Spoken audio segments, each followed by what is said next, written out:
The sun rose lazily over John Miller's auto repair shop, a modest yet respected establishment in the local community. The tools, meticulously organized on the time-worn walls, reflected the first golden rays filtering through the dusty windows. John, a 45-year-old man with kind eyes and calloused hands hardened by years of labor, was already immersed in his morning routine, bent over the engine of an old car. His blue uniform, stained with grease and marked by years of wear, silently told the story of countless hours dedicated to the craft he had learned from his father. The walls of the shop, adorned with technical posters and certificates, showcased a collection of photographs that revealed fragments of his life, moments with satisfied customers, local awards for community service, and most prominently, portraits of his family. The dawn at the shop always brought a familiar procession of customers, many of whom John had known for years. Mrs. Thompson, a 65-year-old widow who relied on her old sedan to take her grandchildren to school, was a constant presence. John had refused to charge her for car repairs during her last 3 visits, knowing the hardships she faced since her husband's passing. This generosity was not an exception, but a pattern that repeated itself often, especially with the elderly and families struggling financially. The community knew him not just as the most reliable mechanic in the region, but also as someone who valued people over profit, a rare trait in modern times. In an increasingly impersonal world, his shop had become a gathering place where people could count on a friendly ear and a helping hand.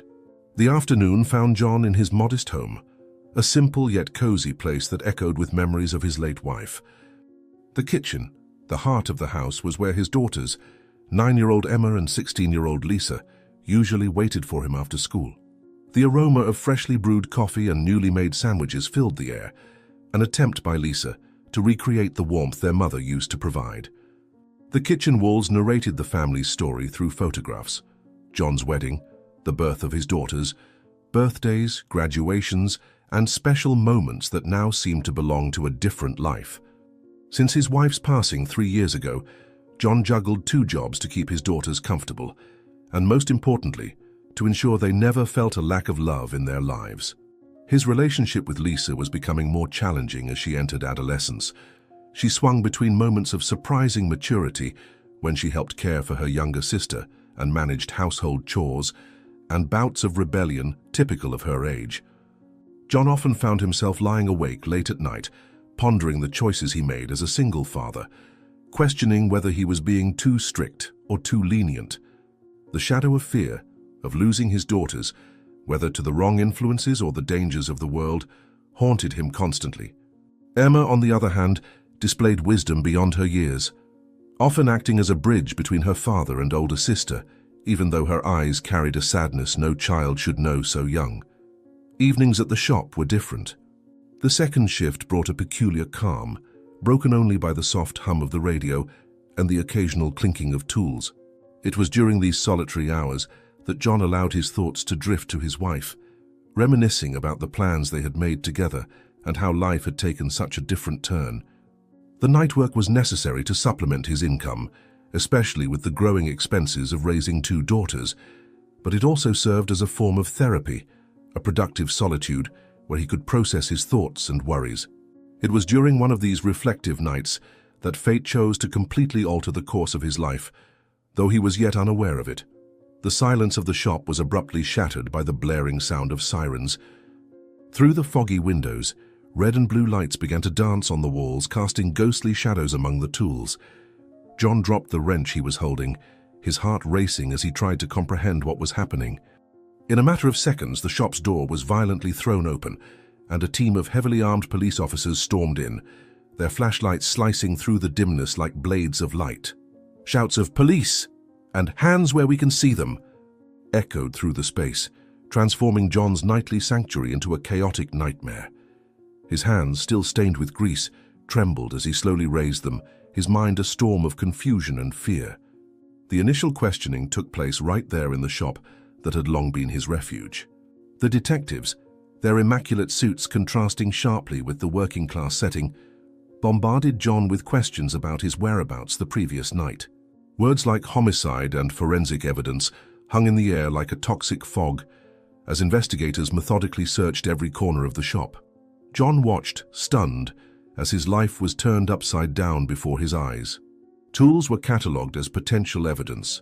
Photographs were taken of seemingly insignificant stains, and every document was scrutinized with unsettling thoroughness. The familiar smell of oil and metal now felt suffocating, mingling with the tension and fear that filled the room. The reality of the situation hit John like a punch to the stomach when the handcuffs were placed on his wrists. The cold metal against his skin seemed to drain all the warmth from his body, leaving only an icy emptiness in his chest. As he was led out of the shop, his thoughts were not on the crime he was being accused of, but on his daughters, sleeping at home, unaware that their lives were about to fall apart. The walk to the police car felt like an eternity, each step echoing like a hammer striking his fate. The flashing lights of the police cars continued to illuminate the scene, now drawing the attention of neighbors, who began to gather on their porches, some still in their nightclothes, all witnessing the moment when the respected John Miller was taken away like a common criminal. At the police station, the reality of the accusation was revealed in all its terrifying magnitude. A brutal murder had occurred the previous night, and all the evidence pointed to John. Sitting in the cold and impersonal interrogation room, he listened in shock as the lead detective detailed the evidence. Fingerprints found at the crime scene, witnesses claiming to have seen him in the area, and what appeared to be blood on one of his tools. The detective's words sounded distant and surreal, as if he were describing a movie in which John had no part. His mind drifted between disbelief and the growing terror of what this would mean for his daughters. The state-appointed lawyer whispered advice into his ear, but John could barely process the words, his thoughts fixed solely on the image of Emma and Lisa waking up to discover that their father had been arrested. Dawn found John in a cell, the early morning hours bringing not the promise of a new day, but the cruel reality of his situation. Through the small barred window, he could see the sun rising, the same sun that usually greeted him as he opened his shop for another honest day of work. The metallic sound of prison doors opening and closing, the guards' voices, and the occasional shout of other inmates formed a macabre symphony that felt both distant and painfully real. His hands, now clean of grease but marked by fingerprint ink, gripped the bars of his cell as his mind desperately tried to piece together an explanation, an escape, anything that could make sense of this nightmare that had become his reality. News of John Miller's arrest spread through the community like wildfire, quickly turning his daughters' lives into a whirlwind of chaos and despair. Lisa woke to the sound of insistent knocking at the door. It was the social worker, accompanied by police officers, there to inform her that their father had been arrested and that the girls would need to be temporarily placed with an aunt. Emma's face, usually lit by an innocent smile, was streaked with tears as she clung to her school backpack, as if that familiar object could somehow anchor her in the world crumbling around her. Lisa, trying to hold herself together for her younger sister, mechanically packed some clothes, her face a mask of shock and disbelief, while whispering repeatedly to herself that this must be a mistake, that her father couldn't have done this, that someone had made a terrible error that would soon be corrected.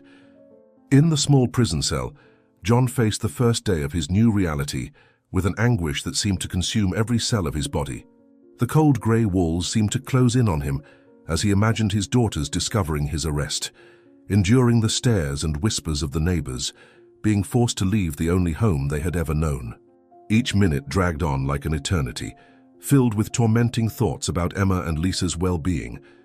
The weight of being forcibly separated from his daughters, combined with the public humiliation and the instant destruction of the reputation he had built over decades, created a vortex of despair that threatened to swallow him whole. In a moment of absolute vulnerability, alone in his cell, John Miller, the man who had always been a pillar of strength for his family and community, finally let the tears fall, his body shaking with silent sobs as the enormity of his situation hit him in successive waves of emotional devastation. The constant hum of the prison's fluorescent lights filled the silence of the cell as John Miller tried to absorb his new reality. His orange uniform, rough against his skin, seemed to announce his current condition with every movement. The thin mattress offered little protection against the metal frame of the bed, but the physical discomfort paled in comparison to the storm in his mind.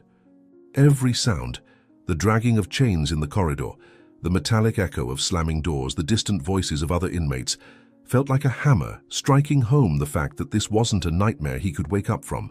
His hands, accustomed to constant work with tools and engines, now trembled slightly as he held the metal cup of the prison's barely drinkable coffee, his first of many to come in an indefinite future.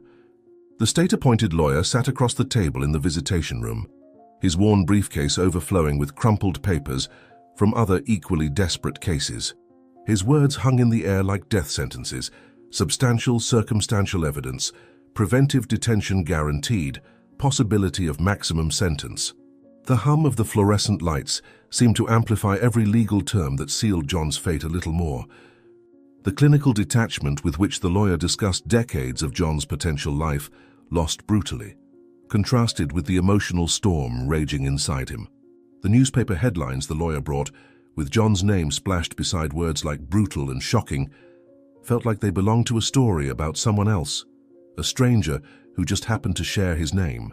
The guest room in Aunt Margaret's house had become an involuntary sanctuary for Lisa, who spent hours lying on the borrowed bed scrolling endlessly through her phone screen. Notifications arrived in relentless waves, messages from supposed friends distancing themselves politely, cruel comments from unknown numbers, and worst of all, the deafening silence from those who had once been part of her daily life. The school group chat, once lively with plans and laughter, now remained eerily silent whenever she appeared online, as though her last name had become a contagious disease.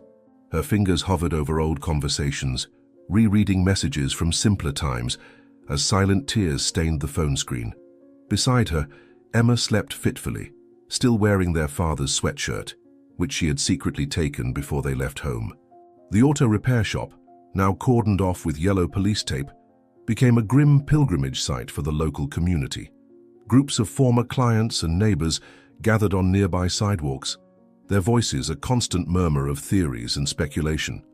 Mrs. Thompson stood slightly apart from the others, her wrinkled hands clutching the strap of her purse, as she watched investigators go in and out of what she once considered a sanctuary of trust. Mr.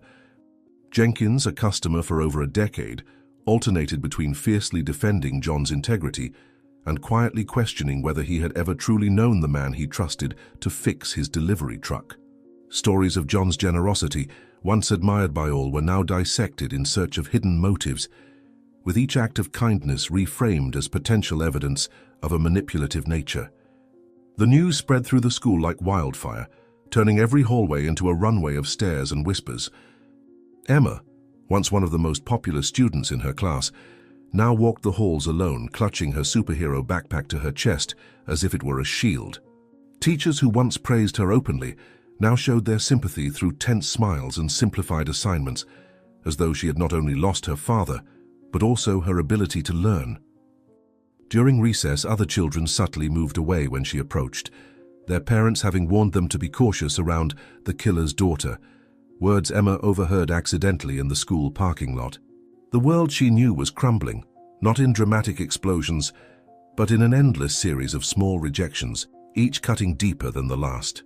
The loneliness of his cell on the first night after the custody hearing weighed on John like a suffocating shroud. The words of Prosecutor Hayes echoed cruelly in his mind. A predator disguised as a model citizen, using his reputation as a trustworthy mechanic to gain the community's confidence. The judge had been merciless in denying bail, citing the heinous nature of the crime and the substantial evidence presented by the prosecution. More painful than the official statements were the expressions he had caught in the courtroom gallery, the horror in Emma's eyes, Lisa's silent tears, and the looks of disgust from former clients who had come to witness his public humiliation. Each breath felt like a conscious effort, as the reality of his situation crushed him with renewed force. The financial reality unraveled in his mind like a slow-motion horror film. The shop, his sole source of income, was indefinitely closed, while bills continued to pile up with merciless precision. The mortgage on the house, the girls' school fees, even the utility bill he had planned to pay at the end of the week. Every financial obligation now seemed like an insurmountable mountain. The public defender, overburdened and indifferent, had bluntly suggested that a plea deal might result in a lighter sentence, as though decades in prison instead of the electric chair or life without parole were some form of mercy. Aunt Margaret, already struggling with her own financial difficulties, couldn't keep the girls indefinitely, and the looming specter of the foster care system hung over his thoughts like a constant threat. In moments of absolute despair, his mind wandered to his late wife, and he found himself envying her eternal peace. In his cell, as the hours dragged on endlessly, John felt something fundamental breaking inside him. Every dream he had nurtured for his daughters, every hope of seeing them grow up, graduate, and marry, all of it now seemed like a cruel joke played by fate.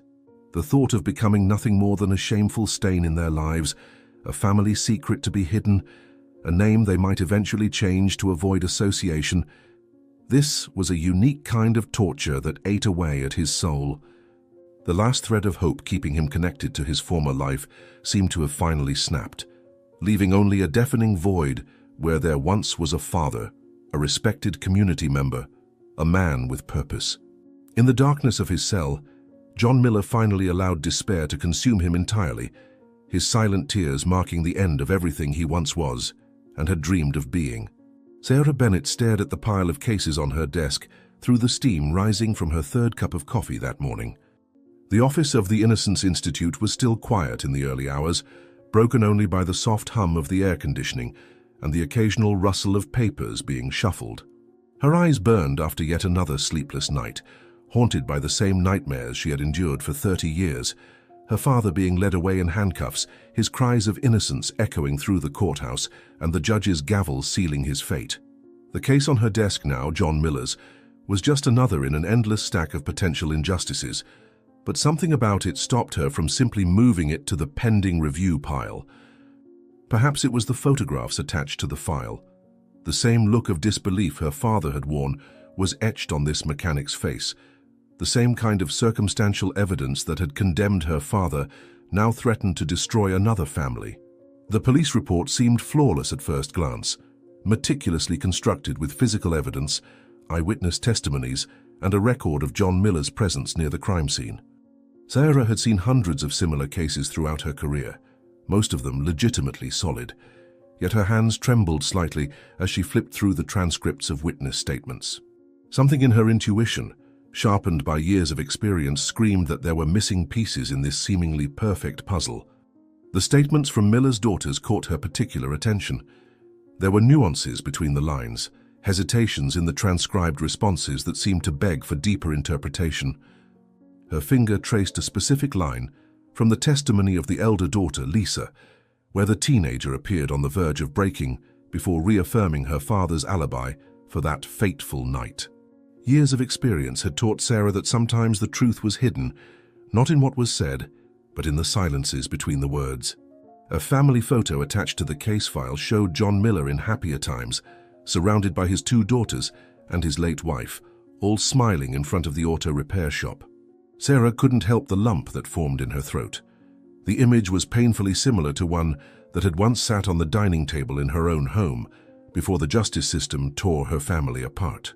Her boss had warned her countless times about the dangers of becoming emotionally involved in her cases, but Sarah knew it was precisely her emotional connection that made her so effective at her work. While other lawyers saw statistics and precedents, she saw families, interrupted lives, and the chilling possibility that the system she had sworn to serve was about to commit another irreversible mistake. Taking a deep breath, Sarah picked up her phone and began dialing the prison. She needed to hear John Miller's story directly, to look into his eyes and see if she could find the same desperate truth she had seen in her father's eyes 3 decades ago. The prison visitation room was a study in shades of gray, from the faded walls to the guards' uniforms, their watchful eyes tired yet attentive. Sarah Bennett sat across from John Miller, her notes methodically arranged on the metal table between them. The first interview had already stretched to 3 hours, and something in John's account continued to resonate with her expertise. It wasn't just his words, but the small details in his behavior.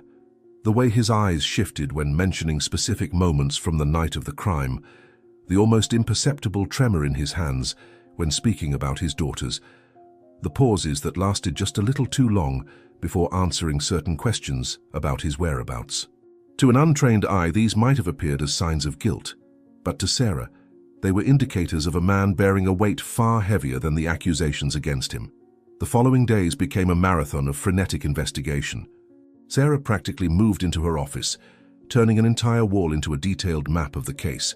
Photographs, police reports, witness transcripts, and newspaper clippings connected by red strings as she tried to find patterns in the chaos. Her nights were spent rereading every document in the file, searching for inconsistencies that others might have missed. Prosecutor Hayes had built what appeared to be a solid case, but Sarah began noticing small discrepancies in the reported timelines, witnesses whose statements seemed too rehearsed, and circumstantial evidence that could be interpreted in multiple ways. Each discovery, no matter how minor, was like a piece of a puzzle that didn't yet reveal the full picture, but hinted at a troubling pattern of hasty conclusions and shallow investigation. Visits to John's auto repair shop, no longer sealed off as a crime scene, revealed an environment that contradicted the prosecution's narrative. Sarah spent hours speaking with neighbors and former clients, gathering stories that painted a very different picture of the calculated predator described in court. Mrs. Thompson, in particular, wept as she recounted how John had repaired her car free of charge over the past few months, knowing about her financial struggles after her husband's death. Among John's meticulous records, Sarah found dozens of invoices marked as forgiven for customers in financial difficulty, a pattern of generosity that spanned years. This wasn't evidence that could directly prove innocence, but it built a context that made the accusations increasingly implausible in her experienced eyes. Most intriguing, however, were the interviews with John's daughters. While Emma, the younger one, could barely speak through her sobs, Lisa displayed a composure that Sarah found unsettling for a teenager whose life had been so abruptly shattered. There was something in the older girl's eyes, a burden that seemed far heavier than the simple grief of seeing her father wrongfully accused. During her third visit to Aunt Margaret's house, Sarah noticed how Lisa always positioned herself between Sarah and certain areas of the house, as if guarding something more than just painful memories. The lawyer recognized the subtle signs of someone carrying a devastating secret. She herself had exhibited similar behaviors during the years she fought to prove her father's innocence. It was during a particularly frustrating afternoon that Sarah found something that would change the course of her investigation. While re-examining the crime scene photographs for the 10th time, her eyes caught a previously overlooked detail, a small piece of paper partially visible under one of the pieces of furniture, seemingly ignored by the forensic team as insignificant. Zooming in on the image on her computer and adjusting the contrast, she was able to make out what appeared to be a crumpled receipt with a specific date and time. The detail itself might not have seemed remarkable, but what caught her attention was the partially visible logo. It was from a diner near Lisa's school, not the auto repair shop where the prosecution alleged John had been planning the crime. The time on the receipt, though only partially legible, matched the window during which John was supposedly preparing the crime scene. Sarah's heart raced as she realized this could be the first concrete evidence that the prosecution's timeline was fundamentally flawed. The lawyer spent the following hours immersed in a frantic analysis of Lisa's school records, cross-referencing class schedules and extracurricular activities with the timeline of the crime established by the prosecution. A pattern began to emerge. On the days leading up to the crime, there were records of Lisa leaving school early, along with unexplained absences that coincided with other minor incidents in the area that police had initially connected to the main crime. Sarah noticed something even more significant while reviewing the transcripts of security footage. In the recordings analyzed by the police, a figure with physical characteristics matching John appeared at various moments, but in none of the images was the face clearly visible. The build could easily belong to someone else. Someone younger, perhaps, with a similar height and frame. The thought made Sarah freeze in her chair, a disturbing theory beginning to take shape in her mind. A soft knock on her door interrupted her thoughts. It was Emma, John's youngest daughter, her eyes red from crying but with a surprising determination on her young face. "Miss Bennet," she said, her voice trembling slightly, "I have something I need to show you." In her small hands she held what looked like a diary.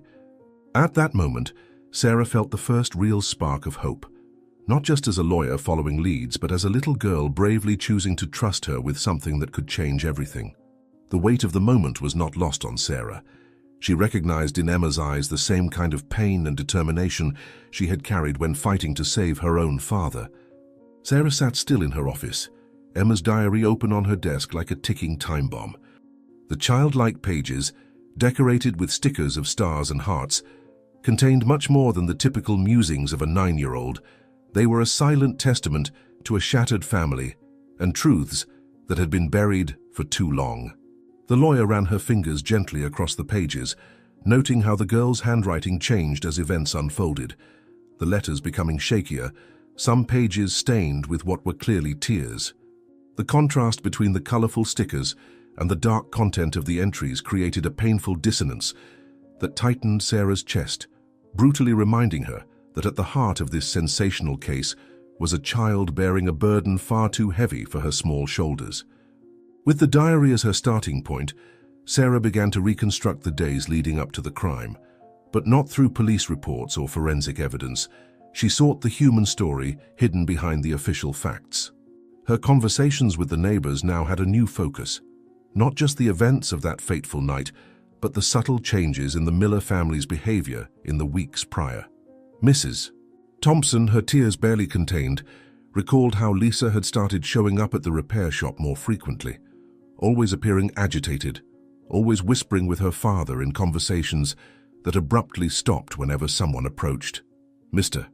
Jenkins mentioned seeing the teenager wandering the neighborhood at odd hours, seemingly lost in dark thoughts.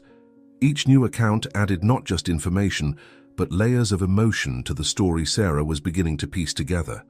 In the small interview room at the prison, Sarah observed John with new eyes as he spoke about his daughters. Now she noticed the subtle signs she had missed before, how his voice trembled slightly when mentioning specific days, how his hands twisted nervously when talking about Lisa's school activities, how his gaze drifted into the distance when certain dates were brought up. These weren't the gestures of a man hiding his own guilt. They were the signs of someone protecting a devastating secret that threatened to destroy what remained of his family.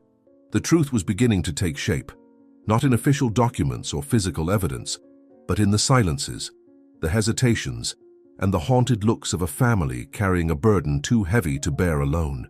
The judicial system's resistance to reopening the Miller case stood like an impenetrable wall. Prosecutor Hayes, in particular, reacted with increasing hostility to each of Sarah's requests to re-evaluate evidence. During one especially tense meeting in his office, his words cut through the air like razors. "You're just reopening old wounds, Bennett. The victim's family deserves peace." The weight of those words followed Sarah through her sleepless nights, forcing her to question whether her pursuit of the truth might be causing more pain than justice.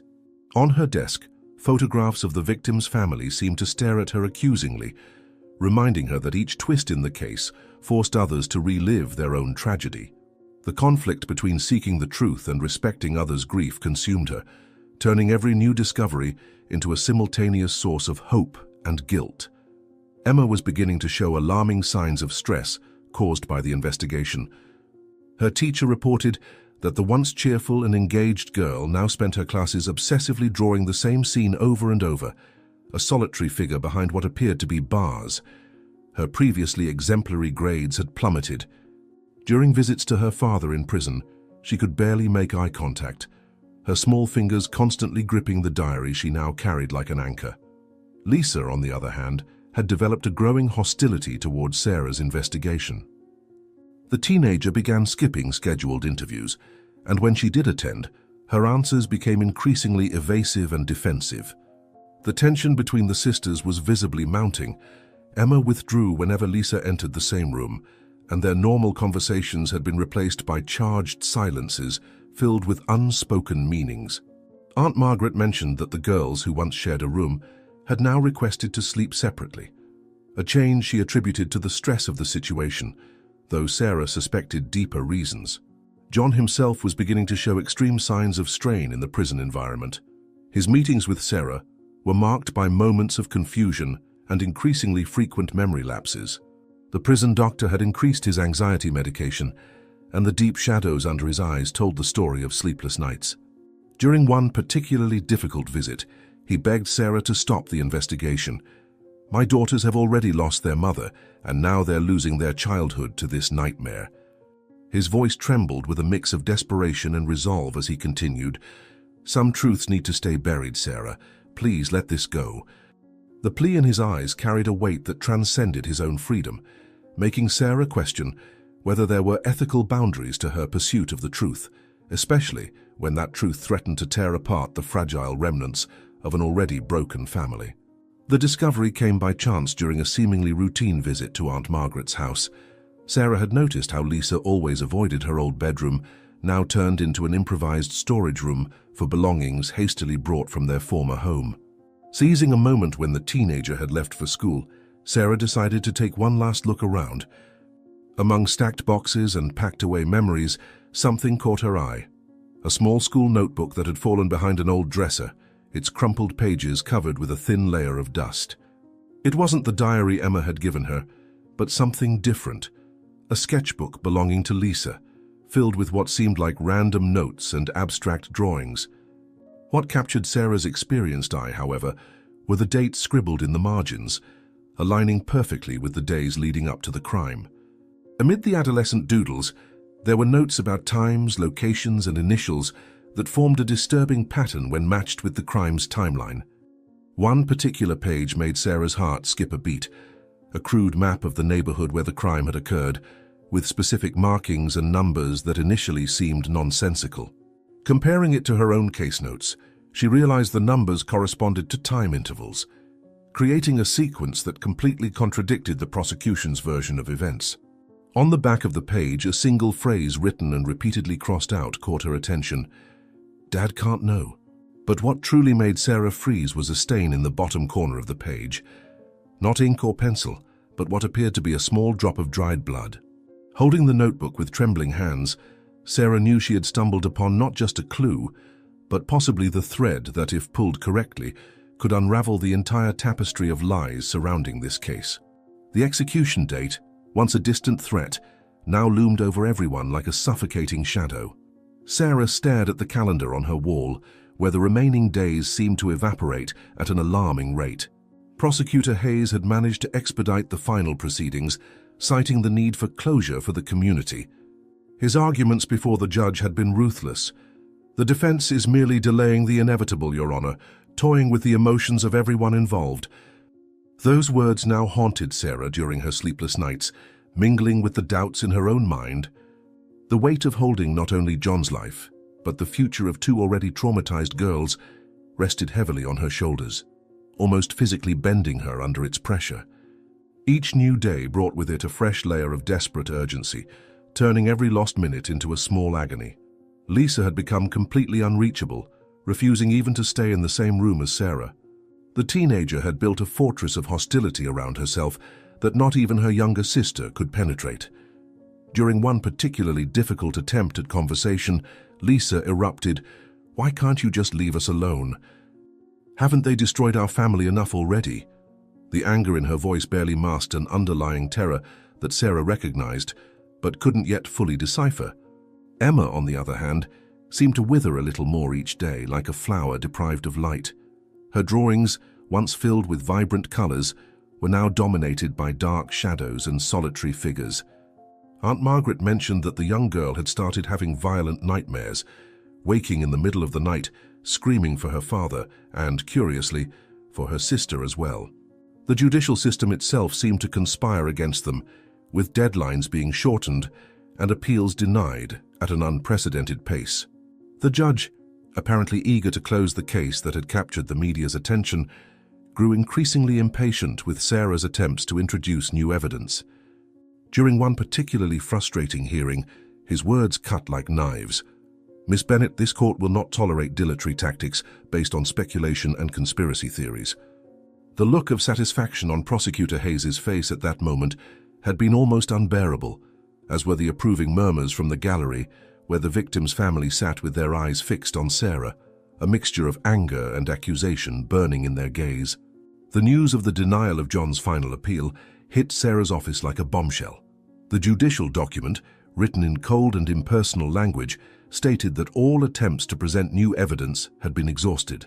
In her office, now a chaotic mess of papers and photographs, Sarah sat motionless, staring at the wall where she had mapped the entire investigation.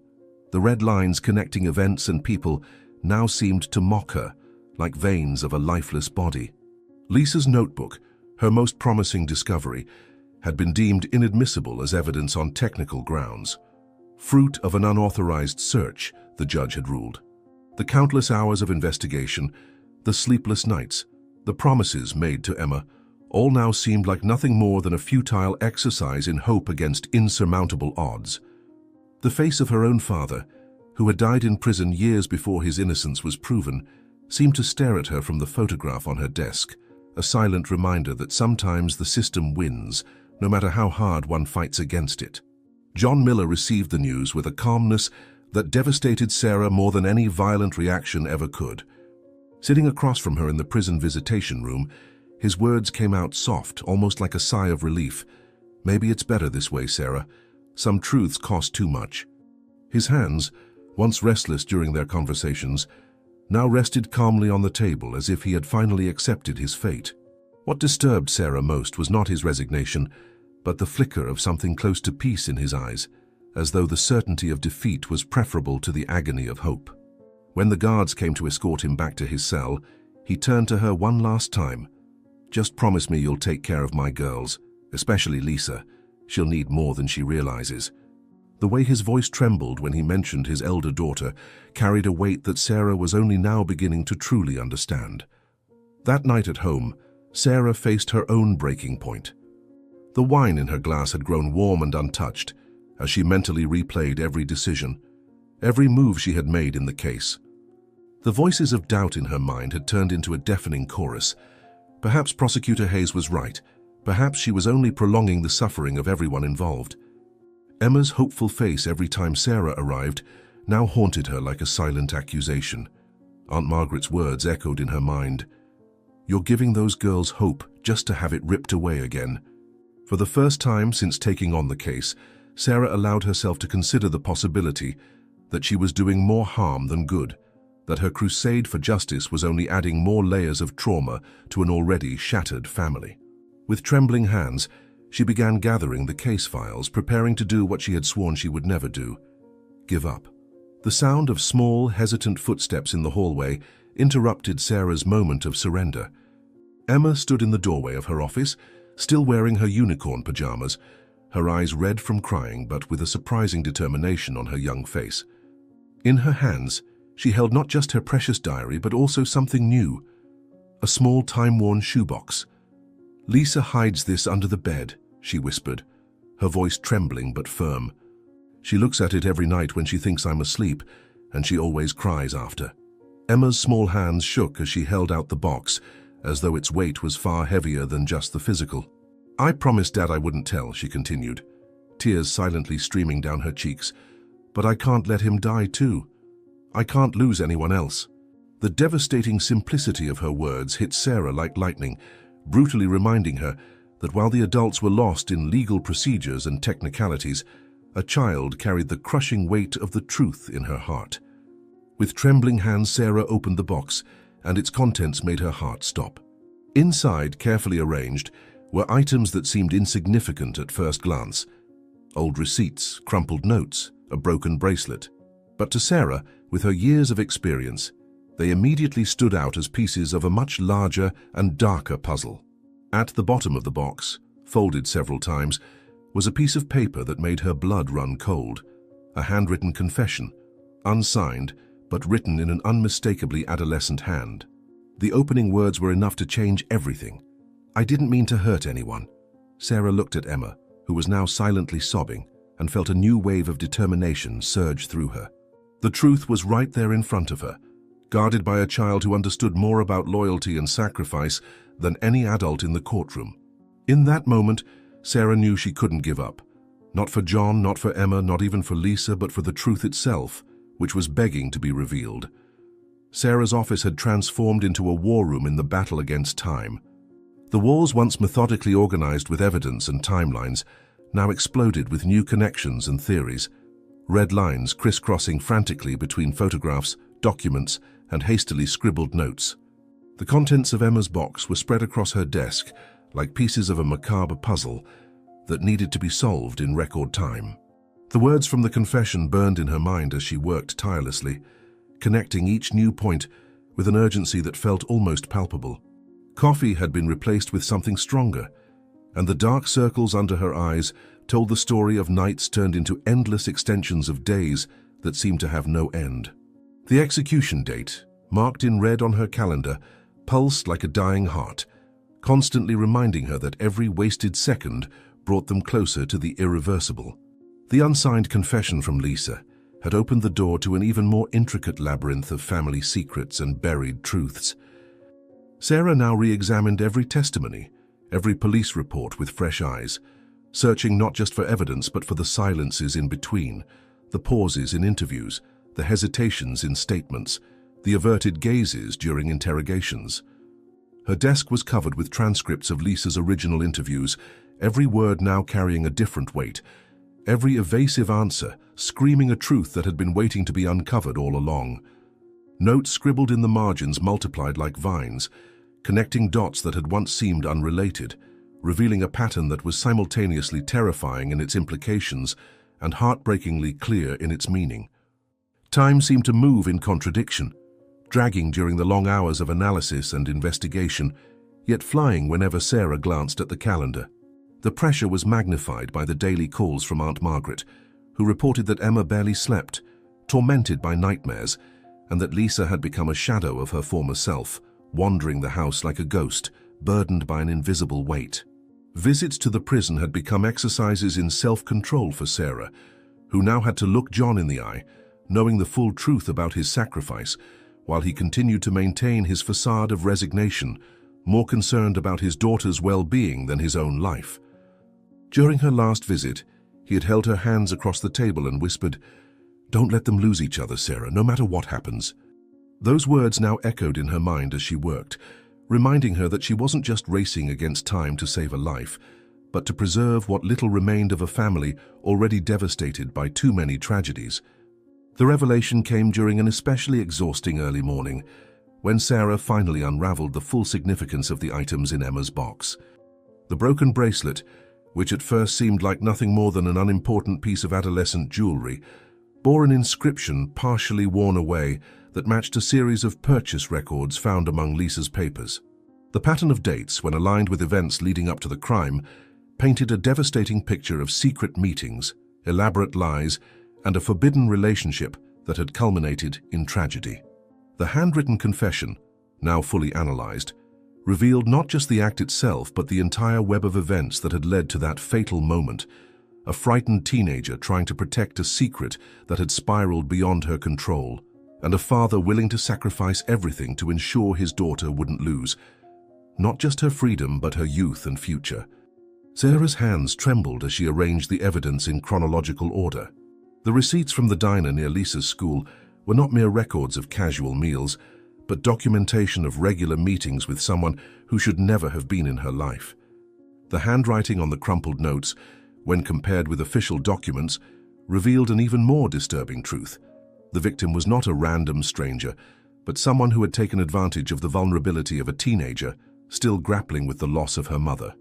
Lisa's journal entries, once cryptic and confusing, now told a clear story of manipulation, threats, and a final confrontation that had ended in the worst possible way. John Miller hadn't simply taken the blame for a crime. He had placed himself between his daughter and a system that would have destroyed her, choosing to bear a burden that was never his to protect not only Lisa, but Emma as well, shielding them from a truth that could shatter the fragile remains of their family. The discovery hit Sarah with a physical force that made her stagger in her chair. Prosecutor Hayes, in his relentless pursuit of justice, had built his narrative on a foundation of half-truths and assumptions, never imagining that the real story was infinitely more complex and painful. The evidence he had used to convict John, the tools from the shop, the witnesses who had seen him in the area, the timeline records, were all part of an elaborate smokescreen, carefully constructed by a desperate father to create an alibi that would protect his daughter. Each piece of the puzzle Sarah now pieced together revealed deeper layers of sacrifice and unconditional love, transforming what had seemed like a straightforward murder case into a modern Greek tragedy where there were no winners, only varying degrees of loss and pain. The sound of Sarah's phone breaking the silence of the early morning startled her. It was Emma, her small, frightened voice trembling through the line. "Aunt Sarah, Lisa's crying again. She's talking to herself in her room, saying she can't take it anymore." The urgency in the little girl's voice was a painful reminder that this wasn't just a legal investigation, but a race against time to save not only John's life, but the mental stability of his daughters. The weight of the newly uncovered truth felt even heavier now. Sarah held in her hands not only the evidence to save an innocent man, but also the power to completely destroy the future of a teenage girl. John's words during their last visit now took on a devastating clarity. Some truths truly cost too much. In the silence of her office, as the sun began to rise over a still sleeping city, Sarah realized she had found not only the key to freeing John Miller, but also a moral responsibility that would haunt her for the rest of her life. The morning found Sarah meticulously organizing each piece of evidence into a sequence that would leave no room for doubt. Lisa's handwritten confession was carefully preserved in a plastic sleeve, alongside the receipts, notes, and bracelet that silently told the true story behind the crime. Her hands moved with surgical precision as she labeled each document and photograph, constructing a narrative that even the most skeptical judge could not ignore. The clock on the wall seemed to tick louder with every passing minute, constantly reminding her that John's execution was scheduled in exactly 3 days. The pressure of time turned every decision into a precarious balancing act between urgency and precision. One single error in presenting the evidence could cost not only John's life, but the future of his entire family. As a soft knock at the door interrupted her concentration, it was Emma, her wide, frightened eyes revealing she hadn't slept. The girl clutched something in her hands, a letter she had written during the night, addressed to the judge.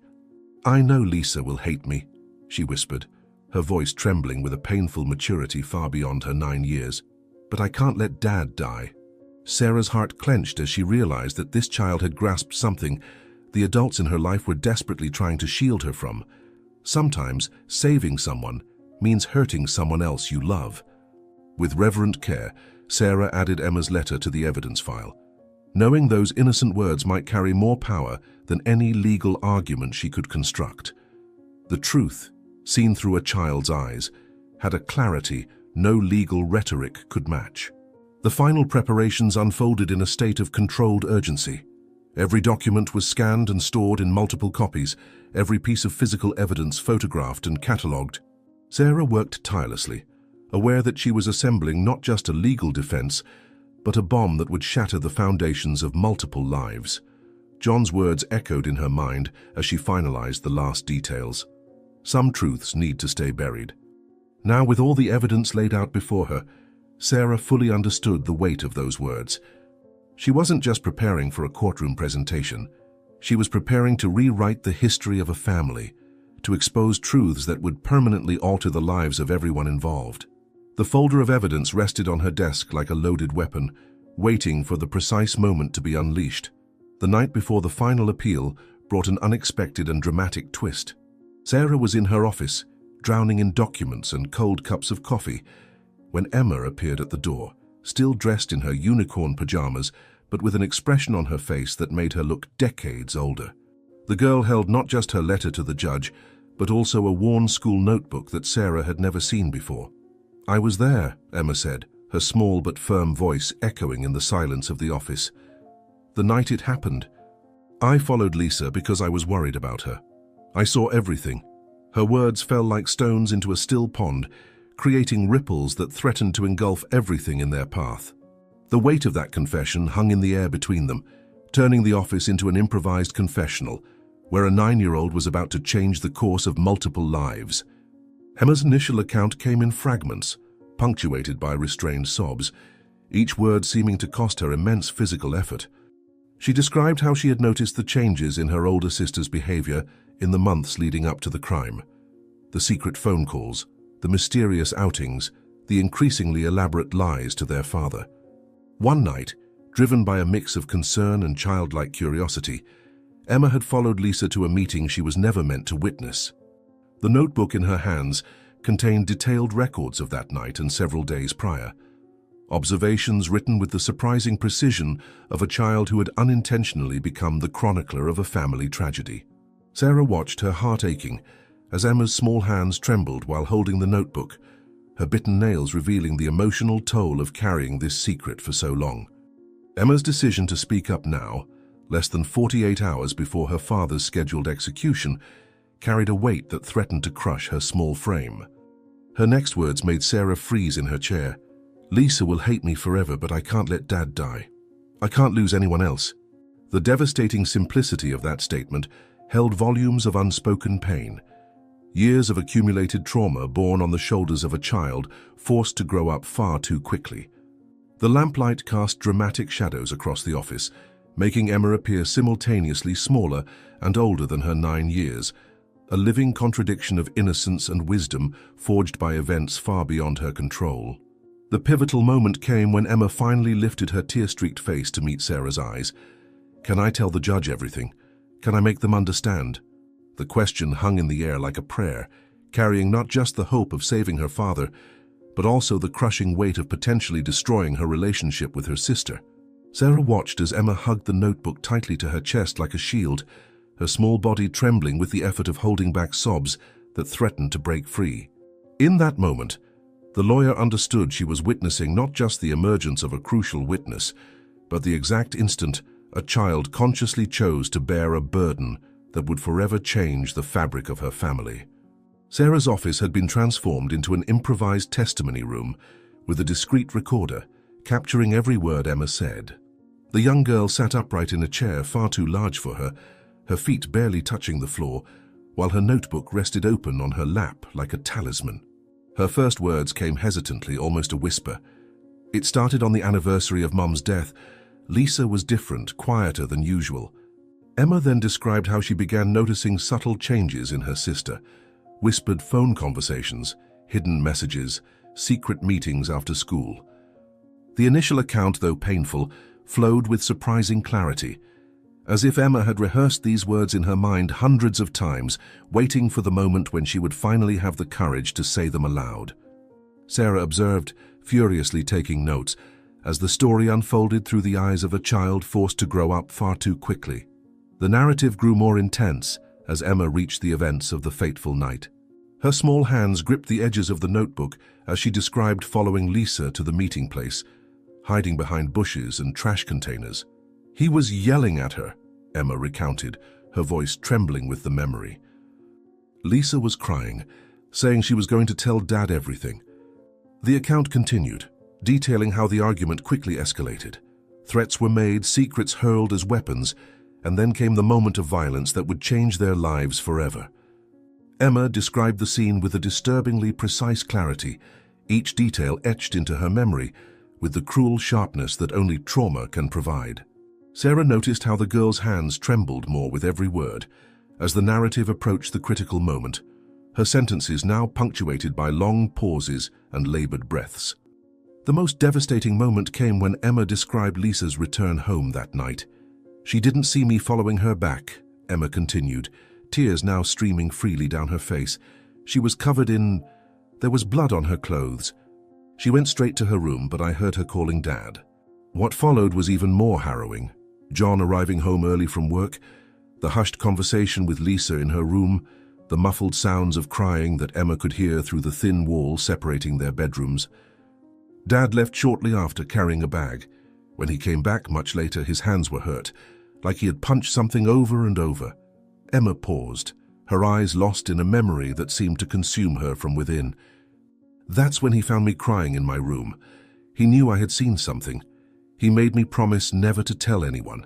He said he had to protect Lisa, that we couldn't lose anyone else in our family." The impact of Emma's testimony was visible in everyone present in the room. Sarah had stopped taking notes, her hands frozen over the notepad as she processed the implications of what she was hearing. The social worker, called in to be present during the deposition, couldn't contain her own tears. But it was Lisa's reaction, as she sat listening to her sister's account, that broke everyone's heart. The teenager, who had maintained a facade of anger and denial for so long, finally crumbled. Her entire body shook with suppressed sobs as she listened to her younger sister lay bare the truth she had tried so desperately to bury. When Emma finally finished her account, the silence that followed was deafening, broken only by the muffled sobs of the two sisters. The most powerful moment came when Lisa finally found her voice. "I'm sorry, Emma," she whispered, her voice choked with tears. "I'm sorry, Dad." The words seemed to echo off the office walls, carrying the weight of months of guilt and secrets. Emma rose from her chair, hesitantly moving toward her sister, as if afraid of being rejected. When Lisa opened her arms, Emma rushed into her embrace, and the two sisters held each other as if their lives depended on it. Sarah watched the scene with a lump in her throat, fully aware that she was witnessing not just a critical moment in the case, but the beginning of a long and painful healing process for a family shattered by tragedy. The hours leading up to the final hearing turned Sarah's office into a frenzy of activity. Emma's recorded testimony had been transcribed overnight, every word weighing like lead on the paper. Sarah methodically organized the evidence into her case file. Emma's notebook, Lisa's confession, photographs, call records, each piece of the puzzle carefully arranged to tell the story in the precise sequence that could save John Miller's life. Her hands trembled slightly as she worked, fully aware that in the hours ahead, she would be responsible not just for the life of one man, but for the future of two young girls who had already lost far too much. The decision to let Emma deliver her letter to the judge in person had not been easy. The girl had insisted, her eyes filled with a determination far beyond her 9 years. "I need to do this. Please, Aunt Sarah." Lisa, who had not left her sister's side since the confession, silently agreed, her own hands intertwined with Emma's in a gesture of unity that had seemed impossible just 24 hours earlier. The letter, sealed in a plain white envelope, rested on Sarah's desk like a bomb about to go off. Inside it, not only Emma's testimony, but Lisa's full confession, written during the night through tears and sobs. It was a letter that would irrevocably change the fate of an entire family. In the courthouse waiting room, time seemed to crawl at an excruciating pace. The clock on the wall read 9:45 a.m., its hands dragging as though wading through syrup. The hum of the air conditioning provided a monotonous soundtrack to the tension that filled the space. Sarah watched the two sisters sitting on the polished wooden bench, their hands clasped tightly together, as if daring the world to try and pull them apart again. The bench creaked occasionally under their nervous movements, the sound echoing across the marble corridor. Emma shifted again in her blue dress, the one they had picked especially for today. "Is it wrinkled?" she whispered to Lisa, her small fingers anxiously smoothing the fabric. The letter in her other hand remained pressed tightly against her chest like a shield, the edges of the envelope already slightly bent from being held for so long. Sarah noticed how the girl's new shoes swung rhythmically, not quite touching the floor, betraying the restrained nervousness beneath her composed exterior. "It's perfect, Em," Lisa replied, her voice hoarse from crying the night before. Her gaze remained fixed on the oak double doors of the courtroom, as if sheer determination could pierce through them to glimpse what awaited inside. Her pale complexion contrasted sharply with the dark green blazer she wore, a piece that had belonged to their mother, tailored by Aunt Margaret for this occasion. Sarah could see Lisa's fingers trembling slightly as she repeatedly tucked a strand of hair behind her ear, a nervous gesture that mirrored her late mother's mannerisms. The sound of purposeful footsteps down the hallway made them all turn. Prosecutor Hayes strode past with the confidence of someone who viewed the hearing as a mere formality. His expensive leather briefcase was clutched against his chest, brimming with meticulously prepared arguments that would soon prove as fragile as a house of cards. He walked by without so much as a glance at them, the lingering scent of his cologne serving as a subtle reminder of his presence. "Aunt Sarah?" Emma's voice was almost a whisper. "What if the judge doesn't want to read my letter?" Her wide eyes brimmed with a worry far too heavy for her 9 years. Before Sarah could answer, Lisa squeezed Emma's hand, her tone firm and unwavering. "He'll read it, Em. He has to." The conviction in Lisa's voice was new, a strength that had begun to emerge since she had finally decided to confront the truth. Sarah checked her wristwatch for the 10th time in 5 minutes. 9:50. 10 minutes. In 10 minutes, all the truths buried under layers of fear, love, and sacrifice would come to light. She noticed a bead of sweat sliding down Lisa's temple, leaving a glistening trail on her pale skin. The teenager seemed locked in an internal battle, her emotions swinging between resolve and outright terror. The low hum of people arriving began to fill the corridor. Reporters discreetly positioned themselves, their cameras still lowered in respect of courtroom protocol. A few familiar faces from the community, neighbors, former clients of John's garage, gathered in small groups, their whispers bouncing off the marble walls. Mrs. Thompson stood among them, her face etched with concern as she watched the sisters from a distance, her hands nervously twisting the strap of her purse. A bailiff appeared at the door, his crisp uniform a stark contrast to the tense atmosphere. 5 minutes, he announced with the professional neutrality of someone who had witnessed countless dramas unfold in these very halls. Sarah felt the weight of responsibility pressing down on her shoulders with renewed force. In her mind, she could already see the moment unfolding, the courtroom discovering they had condemned an innocent man, a father who had chosen to face death to protect his teenage daughter from a fate he considered worse than his own. The ramifications of this revelation would extend far beyond this room, far beyond this family. They would ripple outward, potentially shaking the foundations of the entire system, or so she hoped, as she watched the two sisters rise together, their hands still firmly entwined, ready to face the moment that would change their lives forever. The clock in Sarah's office struck 3 a.m., its silent ticks underscoring the urgency of the moment. The lawyer moved between meticulously organized stacks of documents, reviewing every detail of her presentation for the day ahead for the 100th time. The walls, once a chaotic mosaic of evidence and theories, now displayed a clear and devastating narrative. Photographs, documents, and transcripts telling the story of a father's sacrifice that was about to be unveiled to the world. On her desk lay Emma's transcribed testimony, alongside Lisa's handwritten confession, 2 distinct truths that, when combined, held the power to change countless lives. Sarah felt the weight of every word as she mentally rehearsed the arguments she would present, fully aware that the slightest hesitation or misstep could cost John Miller his life. In the small conference room next door, Emma and Lisa remained awake despite the late hour. Aunt Margaret had tried to take them home earlier, but the girls had refused to leave. Tomorrow would be the most important day of their lives, and they insisted on staying close to Sarah, as if their presence could somehow influence the outcome. Lisa coached Emma for the 10th time on how to behave in court, how to hold the letter, how to address the judge. The teenager had taken on a protective role over her younger sister, a belated reflection of the example of sacrifice their father had set. Sarah watched the sisters through the glass door, noting how their fingers remained interlocked even in moments of silence, as if letting go might cause their fragile world to crumble once again. The technical preparations for the following day seemed endless. Sarah had coordinated with the court staff to ensure Emma could hand her letter directly to the judge, a break in protocol made possible only through a special request, citing the girl's young age.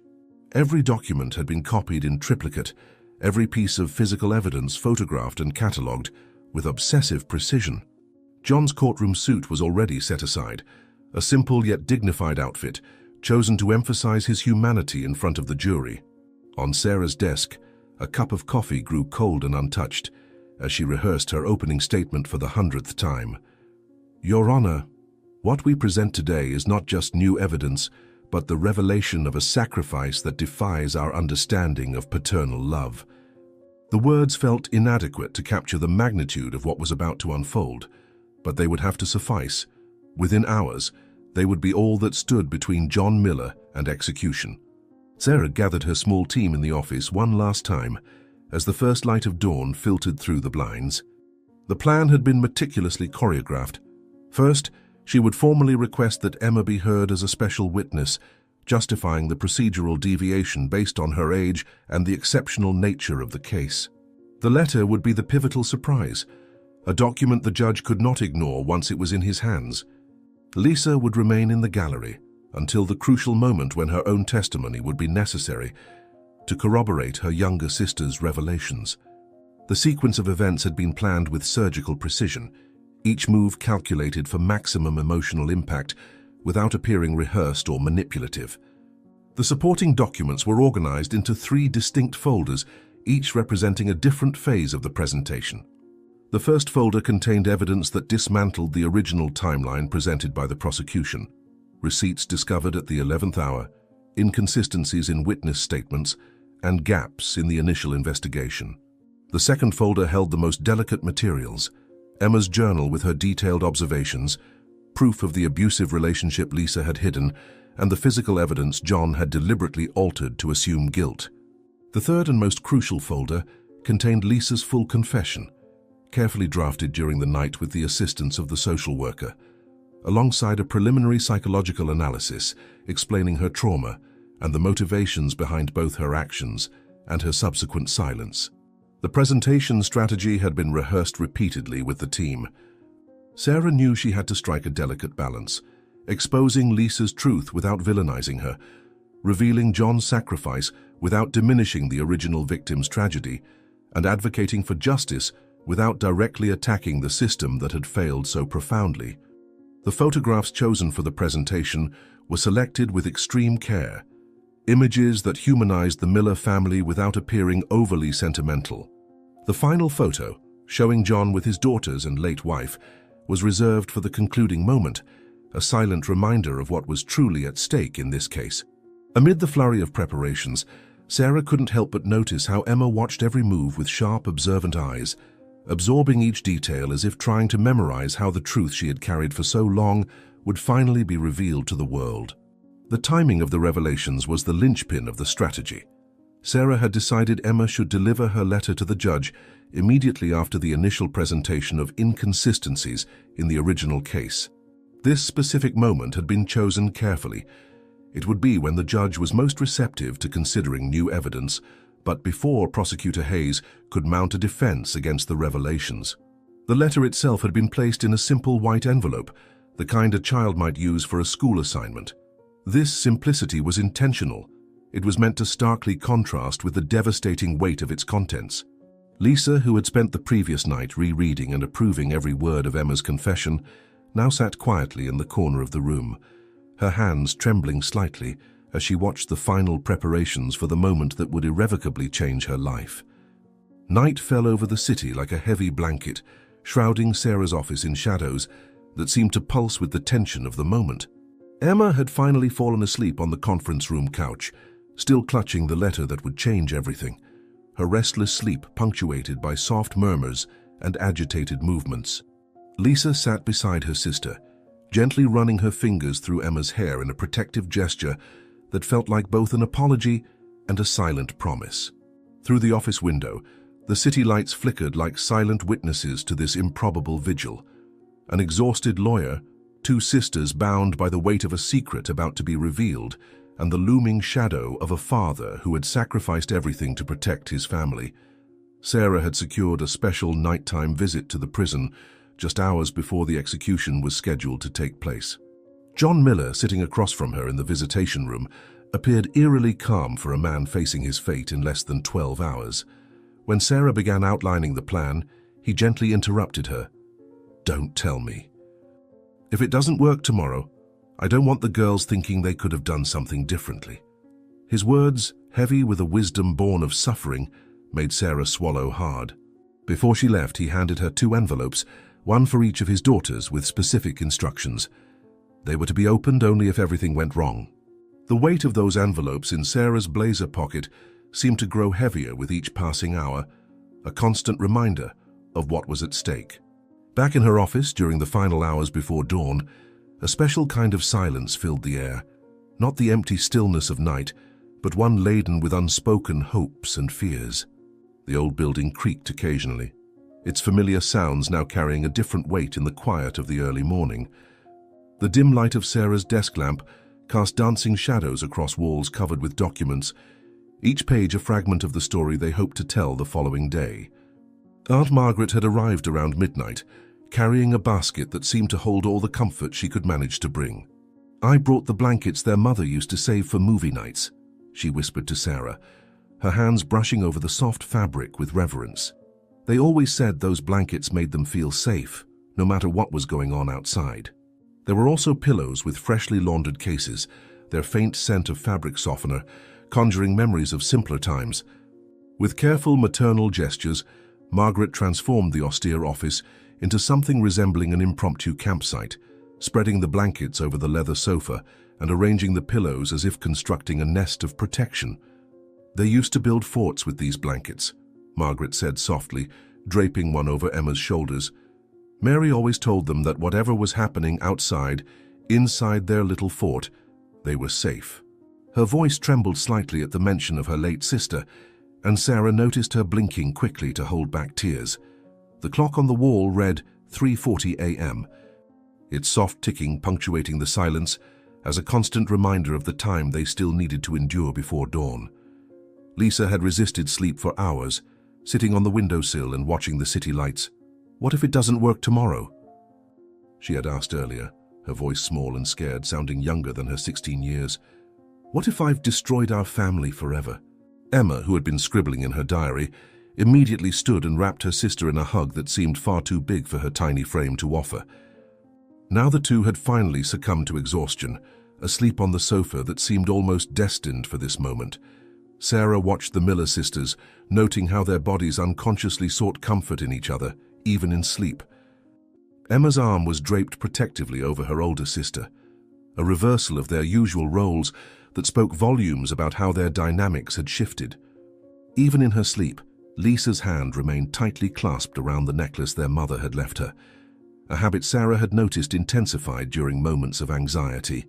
The scene stirred painfully vivid memories for Sarah of her own childhood. She remembered similar nights, curling up in her bed and praying fervently for her father's release. Her mother's rosary beads had left marks on her small hands from clutching them so tightly during her nightly prayers. The difference was that back then, no one had been able to turn those prayers into action, those hopes into reality. Now surrounded by meticulously organized piles of evidence and carefully crafted plans, Sarah felt the weight of responsibility as something almost tangible.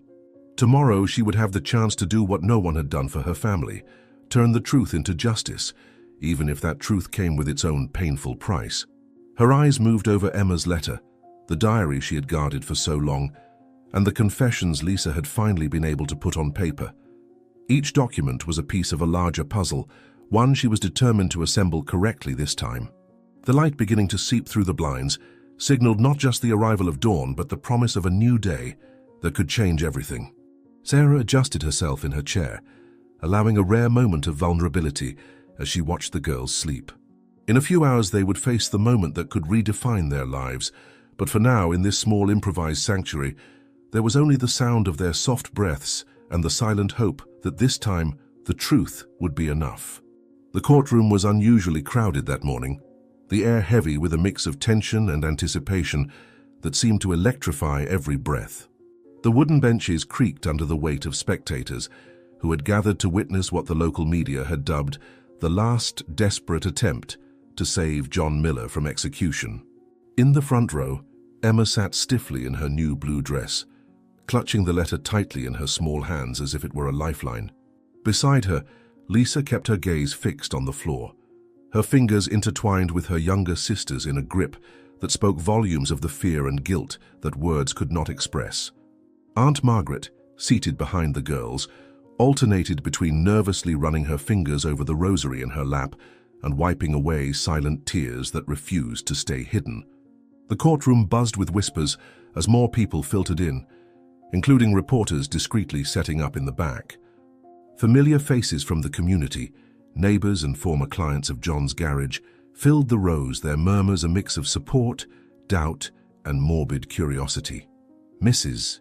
Thompson, standing near the back, watched the sisters intently, her wrinkled hands gripping her purse strap as if willing her strength across the room to them. The sound of the judge's gavel silenced the room. Sarah straightened in her seat, her heart pounding as she prepared to deliver the opening statement that would set the tone for everything to come. She glanced at Emma, who met her gaze with a mixture of determination and fear, and then at Lisa, who still hadn't looked up from the floor. Taking a deep breath, Sarah rose to her feet, knowing that everything they had fought for hinged on what would unfold in the hours ahead. The moment John Miller entered the courtroom, a heavy, suffocating silence fell over the room. The faint clinking of his shackles as he was escorted to his seat echoed like a cruel reminder of his dire situation. His eyes immediately sought out his daughter's, and for a brief moment, the mask of resignation he had worn so carefully cracked when he saw Emma holding the letter. The very letter he knew could change everything. Sarah noticed his shoulders tense almost imperceptibly, the only outward sign of the emotional storm undoubtedly raging within him. Across the courtroom, Prosecutor Hayes shuffled his papers with an air of confidence bordering on arrogance, occasionally casting condescending glances toward the defense. To him, this hearing was nothing more than a procedural step before the execution he believed was inevitable. The entrance of Judge Thompson brought a new wave of tension. His face, weathered by decades of judicial service, betrayed no emotion as he settled into his chair, adjusting his reading glasses with the deliberation of someone who bore the weight of life and death decisions. Sarah rose slowly, acutely aware that every word she spoke needed to be flawless. The sound of her heels clicking against the polished wooden floor felt unnaturally loud in the expectant silence. She could feel the eyes of everyone in the room fixed on her. The reporters poised with their notepads, the court officers standing in their usual positions, the victim's grieving family sitting as a unified block of restrained anger and sorrow. But it was Emma's eyes she felt most intensely, those young, knowing eyes that silently begged her not to fail, not today when everything was at stake. Sarah began her argument with a calm, measured tone that belied the turmoil inside her. Her opening words rang clear in the charged atmosphere. "Your Honor, what we bring today is not merely a plea for clemency, but the unveiling of a truth that will shake the very foundation of this case." As she methodically laid out the inconsistencies in the original investigation, Prosecutor Hayes shifted uncomfortably in his chair, his earlier confidence giving way to a flicker of unease. The meticulous presentation of new evidence, contradictory timelines, overlooked witnesses, and unverified assumptions cast a growing cloud of doubt over the prosecution's narrative. The jury, initially seated with expressions of resigned indifference, began to lean forward, their attention captured by each new document projected onto the courtroom screens. The pivotal moment came when Sarah paused deliberately in her presentation. "Your Honor," she said, her voice steady but laced with emotion, "we have one final witness. A witness who, due to her age and unique circumstances, we request to address the court in a special capacity." Judge Thompson's eyes narrowed behind his glasses as he watched Emma stand, her small hand still clutching the letter as if it were a lifeline. The courtroom seemed to hold its collective breath as the young girl began her slow walk toward the judge. The sound of her new shoes against the wooden floor echoed like a countdown, each step marking the seconds until the truth would finally be revealed. Then, in an unanticipated explosion of emotion, the tension shattered. John Miller, shackled at his table, abruptly stood, the screech of his chair against the floor cutting through the silence like a blade. "Please, Your Honor," he cried, his voice raw with desperation and love. "Let me speak to my daughter. Just for a minute, I'm begging you." His plea echoed through the room, prompting a wave of murmurs and shifting in the gallery. The court officer standing beside him attempted to restrain him, placing a firm hand on his shoulder, but John pressed on, tears streaming freely down his face. "Emma, my little girl, I need you to know. I love you. I've always loved you no matter what. God bless your courage and the future of our family." His voice, thick with emotion, reverberated through the courtroom. Emma stopped mid-step, turning to face her father, her eyes wide with shock and filled with tears. "Order in the court!" Judge Thompson barked, his gavel striking the desk with force. The murmurs ceased, but the intensity of the moment hung heavy in the air. The judge looked sternly at John, then at Emma, before letting out a deep sigh. "I should not allow this, but Mr. Miller, you have 1 minute. Only one. Officer, remove his shackles and bring him to the center." The silence that followed was almost deafening as John was escorted to where Emma stood. Kneeling before his daughter, his face wet with tears and etched with a love so profound it seemed to fill the entire room, he spoke softly. "Emma," he began, his voice trembling but full of resolve, "I trust you. You are my strength, the light of our family. No matter what happens, always remember that I love you with all my heart." Emma's small hands reached for his, her voice barely audible as she whispered, "I love you too, Daddy. I'll make you proud." The courtroom was frozen, every eye fixed on the father and daughter in a moment of raw, unfiltered humanity that transcended the legal proceedings. When their minute was up, the officer gently guided John back to his seat. His steps were slower, his shoulders heavier, but his expression held a glimmer of peace he hadn't shown before. Emma, with renewed determination, turned back toward the judge, her grip on the letter tightening as she continued her walk. The room, now charged with an almost unbearable emotional weight, watched as the 9-year-old prepared to speak the words that could change everything. The room erupted into a mixture of reactions. Some people openly sobbed, others clapped softly, as if afraid to break the solemnity of the moment. An elderly woman in the gallery murmured, "Thank God," over and over, her hands trembling as she held a lace handkerchief against her lips. The bailiffs, usually impassive, masked their own emotions by adjusting their uniforms or clearing their throats. John Miller stood still for a moment, as if his body needed time to process the fact that he was truly free. It was Emma who made the first move, her small figure rushing across the room with an urgency no one dared to stop. "Daddy!" Her voice was a mix of laughter and tears as she threw herself into his arms. Lisa followed shortly after, her steps more hesitant, burdened by the guilt that would still need to be addressed. But when John opened his other arm to her, all hesitation melted away. The embrace that followed was a living portrait of redemption. John visibly trembled, silent tears streaming down his face as he held his daughters, as if afraid they might vanish. His muffled sobs shook his body, years of suppressed emotions finally finding release. "My girls," he whispered repeatedly, his voice choked, "my little stars." Emma buried her face in his chest, her small fingers clutching at the fabric of his shirt, while Lisa kept her eyes tightly shut, as if trying to engrave every second of this moment into her memory. It was an embrace that carried entire worlds, all the love that had sustained them through the dark months, all the sacrifices that had nearly torn them apart forever, all the pain they would still have to face together. But now, for the first time, it also carried something new: hope. It was as if time itself had paused to allow this family to reconnect, to heal, to begin rebuilding bonds that had been tested but never truly broken. The courtroom was even more crowded on the morning of John Miller's official declaration of innocence. The austere walls of the room seemed to hum with a different energy, not the suffocating tension of the previous days, but an almost electric anticipation. John stood before Judge Thompson, this time without handcuffs, wearing a simple suit that Sarah had prepared for the occasion. His daughters, Emma and Lisa, sat in the front row, their hands joined as they had been throughout this entire journey. Little Emma still clutched her diary to her chest, no longer as a weapon but as a reminder of the truth it contained. Lisa, though visibly shaken, held her head high for the first time in months, her eyes fixed on her father with a mixture of love and remorse that words could never fully express. Judge Thompson removed his glasses with slow, deliberate movements, wiping the lenses with a white silk handkerchief he always kept in the pocket of his blazer.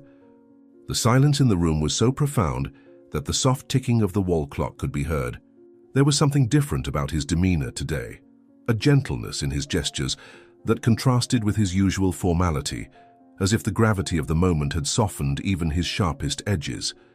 Placing his glasses back on carefully, he adjusted his posture in the leather chair, the faint creak echoing through the room. His voice, when it finally broke the expectant silence, carried a weight that seemed to reverberate in every corner of the courtroom. This court, having reviewed all the new evidence presented, including the extraordinary testimony of Emma Miller. At this point, his eyes briefly turned to the small, courageous figure, and the subsequent confession of Lisa Miller, has no choice but to declare John Miller innocent of all charges.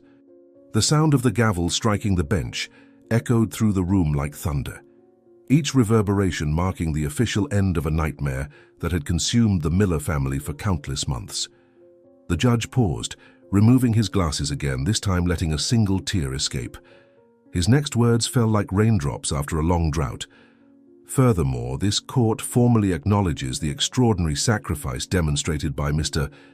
Miller, a father who chose to face death to protect his family. Let it be recorded that his act of love transcends our common understanding of justice.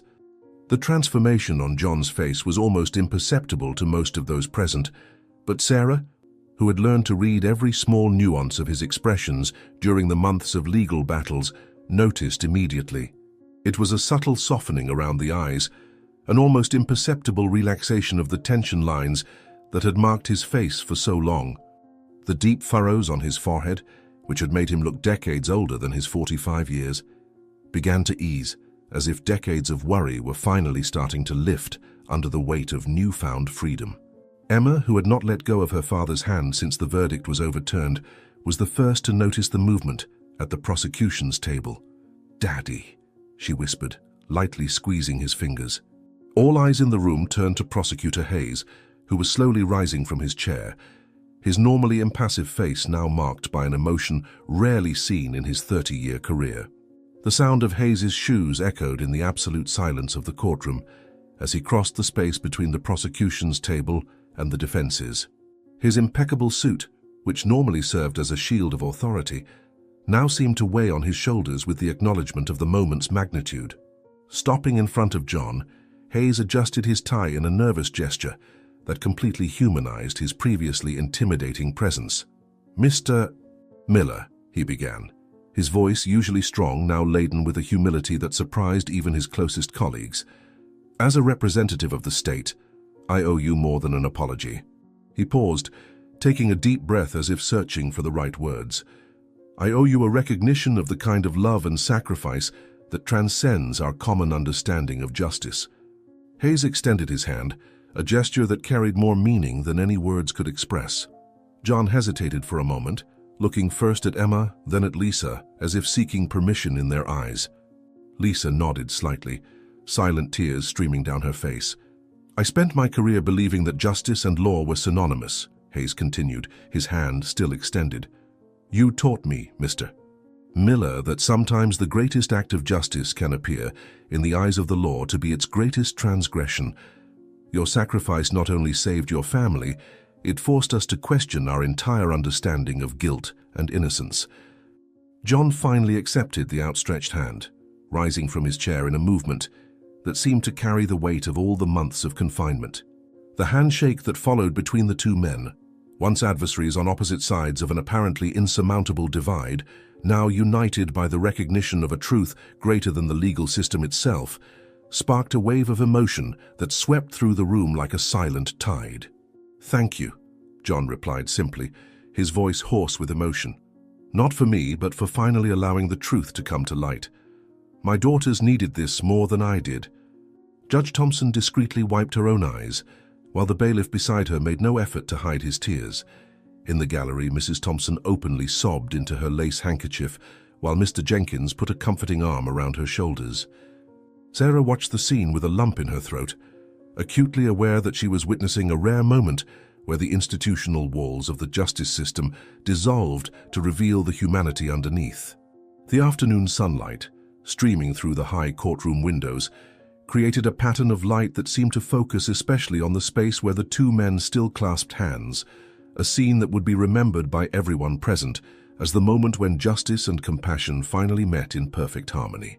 The exit from the courtroom was a moment that would remain etched in the memory of all who witnessed it, like a living portrait of redemption. The heavy oak doors of the building swung open, letting in a rush of fresh air and midday light that made John Miller blink several times, his eyes unaccustomed to natural brightness after months under fluorescent lights. Emma and Lisa, one on each side of their father, supported him both physically and emotionally. Emma firmly holding his right hand, Lisa gently steadying his left elbow as they descended the marble steps worn smooth by time. "Take it slow, Dad," Lisa whispered, noticing his hesitation with each step. "We have all the time in the world now." The sunlight played on his hair, which had begun to show premature streaks of grey at the temples during his months in prison. Emma, still clutching his hand, could not contain her radiant smile, even as tears streamed freely down her face. The crowd gathered on the courthouse steps was larger than anyone had anticipated. Neighbors, former clients, curious onlookers, and reporters formed a sea of faces that stretched all the way to the street. As the family emerged, a reverent silence fell over the crowd, which instinctively parted to form a human corridor through which the Millers could pass. The only sounds were the soft rustling of leaves in the trees lining the courthouse steps and the occasional discreet click of cameras from the more respectful photographers. "John Miller?" A trembling voice broke the silence. "Mrs. Thompson," leaning on her carved cane, stepped forward from the crowd. Her wrinkled face was marked with tears, but her smile was radiant. In her time-worn hands she held a small ring of keys, worn from use and familiar to John's eyes. The keys to the mechanic's shop.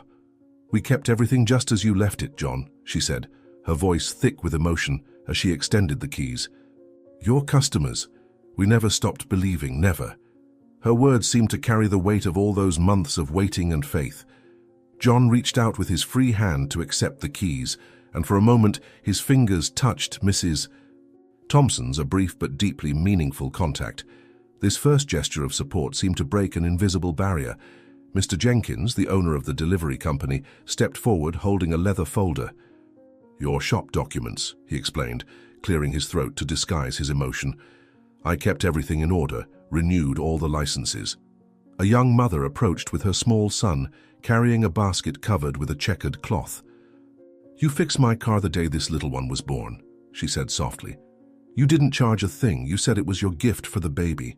He's 5 years old now, and we've never forgotten your kindness." The offerings kept coming. A stack of welcome back cards from neighbors, a potted plant for the shop office, even a brand new toolbox. Each item was a small piece of the life John had been forced to leave behind, now being returned with interest, wrapped in love and regret. Sarah watched the scene from the upper steps of the courthouse, standing beside Prosecutor Hayes, who remained silent, visibly moved by the moment. The midday sun created an almost ethereal effect, making the tears on the faces of the crowd glisten like tiny diamonds. "It's as if the entire city is asking for forgiveness," murmured Hayes, more to himself than to Sarah. She nodded slightly, watching as John accepted each gesture, each gift, each word of apology, with the same serene grace that had defined his sacrifice from the beginning. The soft afternoon breeze gently stirred Emma's hair as she took it all in with wide eyes, still holding her father's hand tightly. Lisa, on the other hand, kept a protective arm around her father's shoulders, as if afraid someone might try to take him away again. The Miller family, reunited under the open sky, formed an image of unity and strength that even the most seasoned reporters couldn't help but discreetly wipe their eyes. The impact of the truth revealed in the Miller case rippled far beyond the courthouse steps, creating waves of change throughout the entire justice system. At the Central Police Station, a room previously used for records had been transformed into the operations center for a new special task force. Whiteboards lined the walls, filled with timelines and diagrams of similar cases that needed to be reviewed. Veteran detectives worked side by side with newly trained investigators to identify patterns of false confessions motivated by family bonds. "It's amazing how one case can open our eyes," commented Detective Roberts, a 20-year veteran, as he pinned another photo to the wall. "How many other John Millers are out there? How many parents, siblings, or spouses are taking the blame for something they didn't do?" His partner, Detective Chen, newly assigned to the task force, added another file to the growing stack on her desk. "We've already identified 3 cases just this week with similar patterns." Prosecutor Hayes, who had spent sleepless nights since the conclusion of the Miller case, called a special meeting with his team. The auditorium at the district attorney's office was packed, with prosecutors from different districts gathered to hear his announcement. "What happened in the Miller case cannot be seen as an exception," he began, his voice heavy with both experience and regret. "We need to establish specific protocols to investigate cases where strong family bonds exist. We can no longer afford to accept confessions without questioning the deeper motivations behind them." Sarah had been invited to this meeting and observed from the back of the room as Hayes presented his proposal for a new specialized unit. "This unit," he explained, projecting detailed slides on the screen, "will focus exclusively on investigating claims of false confessions motivated by family ties.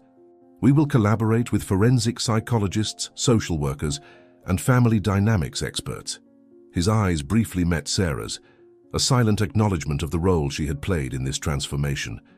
In her own office at the Innocence Institute, Sarah watched these systemic changes unfold with a mix of professional satisfaction and personal emotion. Her desk, once dominated solely by the Miller case, now housed a new stack of folders, each representing a different family torn apart by similar secrets and sacrifices. Her assistant, Maria, entered with yet another file. "This just came in," Maria explained. "Another questionable confession case. The pattern is eerily similar to the Millers."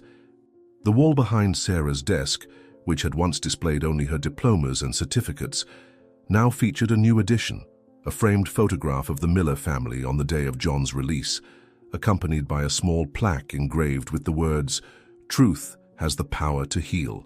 Beside it, a growing mural of other ongoing cases began to take shape, each representing another family waiting for their chance at redemption. "I never imagined a single case could have such an impact," commented a fellow attorney, glancing at the mural. Sarah smiled softly, adjusting her glasses as she opened another file. "It wasn't just a case," she replied. "It was a 9-year-old girl who taught us that truth, no matter how painful, is the only path to real justice." The phone on her desk now rang constantly. Other attorneys seeking guidance, desperate families looking for help, journalists requesting interviews about the Miller effect, as some had started calling it. Sarah answered each call with the same dedication, aware that the Miller family's sacrifice had planted seeds of change that would continue to grow long after the headlines faded. On her desk in a modest frame, Sarah kept a drawing Emma had made. A bright star with the words, "The truth sets us free," written in her childish handwriting. It served as a constant reminder that behind every case, behind every file, were real people, real families, waiting for their chance to find the truth and the redemption it could bring.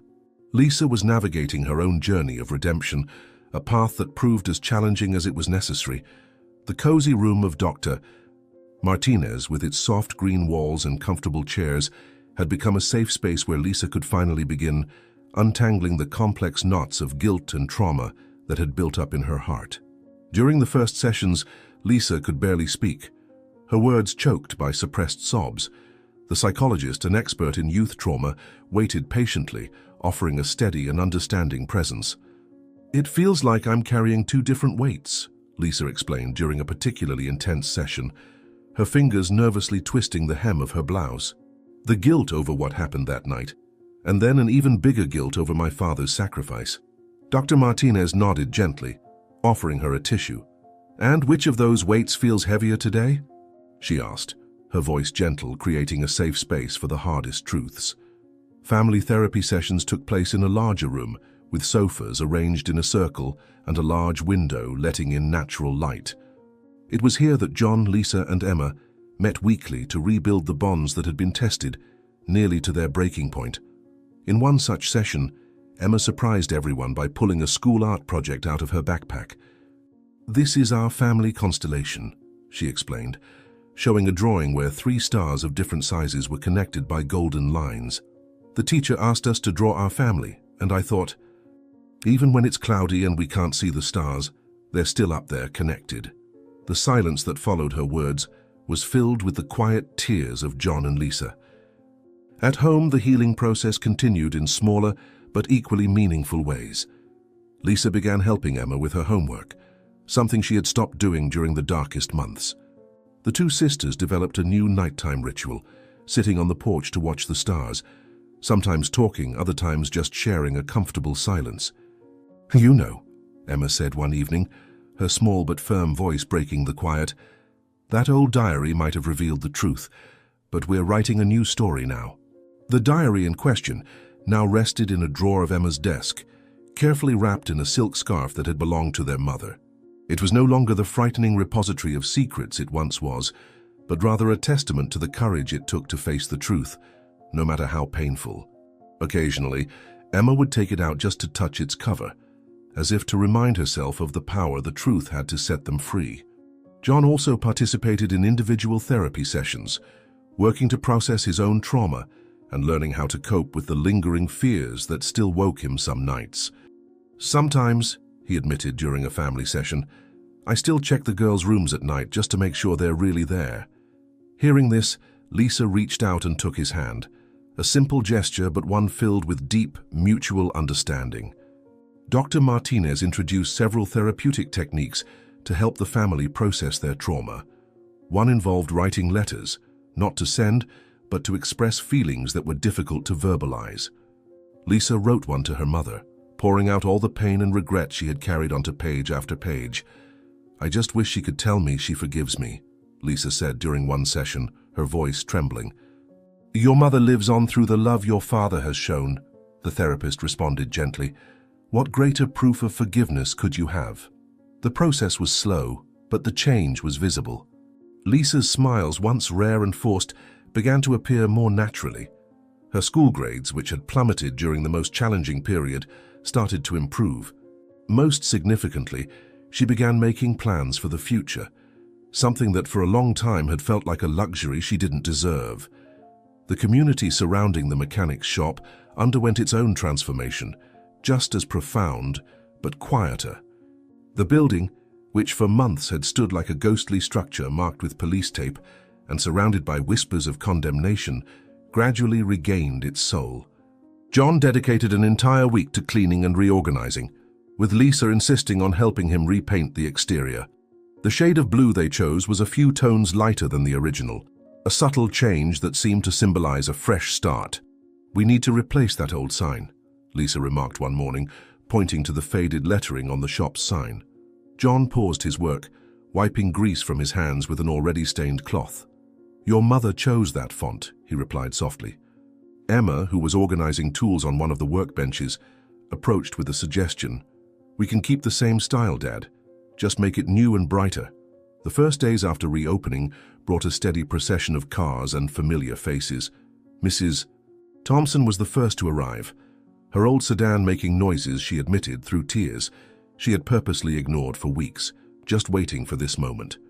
"No one else touches my car, John," she declared firmly, her hands trembling slightly as she handed him the keys. "I trust only you." Mr. Jenkins came shortly after, his delivery van in need of a tune-up that any other shop could have handled. As John examined the engine, the long-time customer cleared his throat uncomfortably. "You know, John, back then, I should have spoken up, defended you more." John emerged from under the hood, looking at his old friend with kind eyes. "You're here now, Jenkins, that's what matters." The shop quickly became busier than it had ever been. Some cars genuinely needed repairs, but others were little more than transparent excuses for their owners to offer their own words of remorse and reconciliation. An elderly woman brought in her perfectly functional car, insisting she heard a strange noise.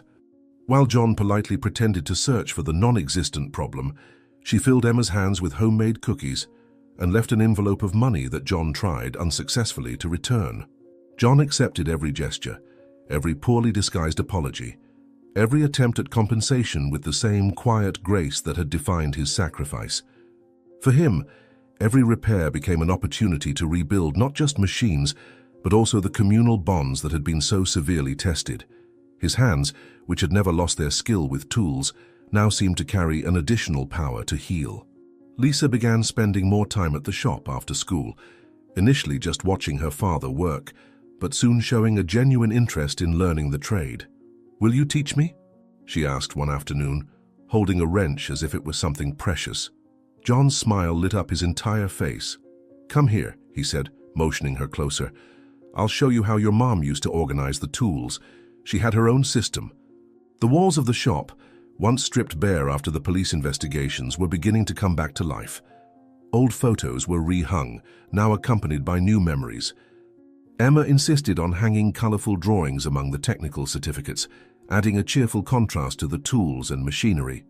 The wall calendar, which previously only marked service appointments, now also highlighted community events, a charity barbecue here, a street fair there. The transformation was so complete that the shop was gradually becoming more than just a place of work. It was a living testament to how the truth, even when painful, had the power to heal and transform. The characteristic smell of oil and metal now mingled with the aroma of fresh coffee, courtesy of Mrs. Thompson, who insisted on bringing a thermos every morning, and occasionally with the scent of cakes and pies that customers casually left on the counter. 6 months after John's release, the small garden at the Miller home had transformed into a living symbol of renewal. The flowers that Mary, the girl's mother, had planted years ago were blooming again under Lisa's dedicated care, who had discovered gardening as a form of therapy. The bed of red roses, once neglected, now burst with vibrant colors, their petals swaying gently in the evening breeze. The setting sun painted the sky in an impressionist palette of golds and pinks, creating an almost ethereal backdrop. For a moment, Sarah, a special guest for dinner, knew she would cherish forever. "Dad, look! I caught another one!" Emma shouted, her cupped hands gently holding another firefly. She ran across the freshly mowed lawn, leaving footprints in the grass still damp from the irrigation system John had repaired the previous weekend. Her floral dress billowed with each movement, and her laughter, now more frequent and carefree, echoed through the garden like a melody that had been absent for far too long.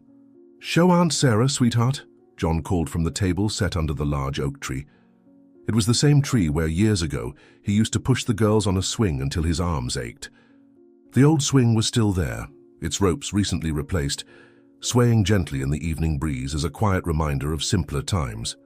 Lisa was helping set the table, carefully placing plates on the white lace tablecloth their mother used for special occasions. Her movements were more fluid now, more confident. Though she still carried the invisible scars of her experience, something in her demeanor had changed. Therapy was helping, but it was more than that. It was as if every small act of forgiveness, every reclaimed moment of joy, was gradually dissolving the weight of guilt that had clouded her eyes for so long. "I remembered to bring Mom's favorite dessert," Lisa said, placing a covered dish at the center of the table. "Apple pie with cinnamon. Aunt Margaret taught me the recipe."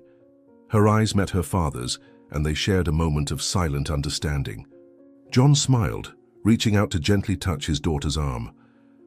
"She would be so proud of you," he said, his voice carrying that unique blend of joy and longing that had become familiar over the past months. "Of both of you." Emma approached the table, still holding her captive firefly. "Can I make a wish before I let it go?" she asked, her eyes sparkling with the same light as the little insects dancing through the garden. "What more could you wish for?" Lisa teased lovingly, running her fingers through her sister's hair. "We have everything we need right here." Sarah watched the scene with a lump in her throat, acutely aware that she was witnessing something precious. The table set in the garden, with its candles protected by glass jars Emma had painted at school, the family's plates carefully arranged, and the aroma of apple pie mingling with the scent of roses, it was a living tapestry of healing and renewal.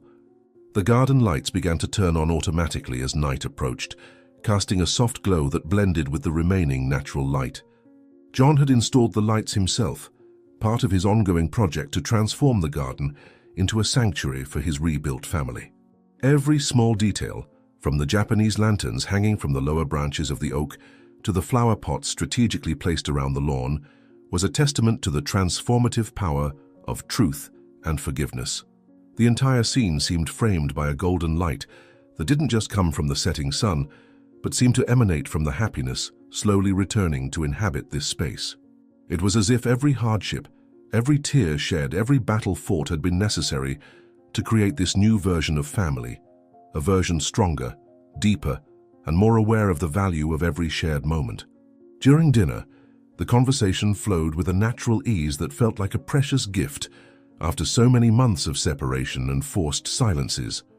The aroma of Aunt Margaret's homemade lasagna, John's favorite, filled the air, blending with the soft scent of the candles Emma had insisted on lighting to make the night special. The gentle clinking of silverware against the family's plates, wedding gifts from the girl's late mother, created a familiar and comforting melody. "Do you remember how Mom always insisted on using these plates on Sundays?" Emma asked, tracing her finger delicately along the plate's gold rim. Even when it was just for pizza, her comment drew smiles from everyone at the table, including Sarah, who watched the scene with her heart full. "She used to say that every family meal was a special occasion," John replied, his voice thick with emotion yet steady. He paused, serving himself more salad, a mundane gesture that now carried a special weight after months of institutional meals in prison. "I think I finally understand what she meant." Lisa, who had been quieter, toyed with the food on her plate, moving pieces around without actually eating, her eyes occasionally filled with tears that she quickly tried to blink away. They were no longer tears of pain or guilt, but of a gratitude so profound it seemed to overflow unbidden. "Dad," she began, her voice barely above a whisper, "I've been thinking maybe we could reopen the shop together. I want to learn everything you can teach me." The words came out hesitantly, as though she still wasn't sure she deserved to make plans for the future. John set his fork down gently, his eyes locking with his daughter's in a way that made Sarah hold her breath. "Nothing would make me happier, sweetheart. Nothing." The smile that lit up Lisa's face at that moment seemed to hold all the light that had been absent over the past months. At that moment, Lisa couldn't contain the emotion that consumed her.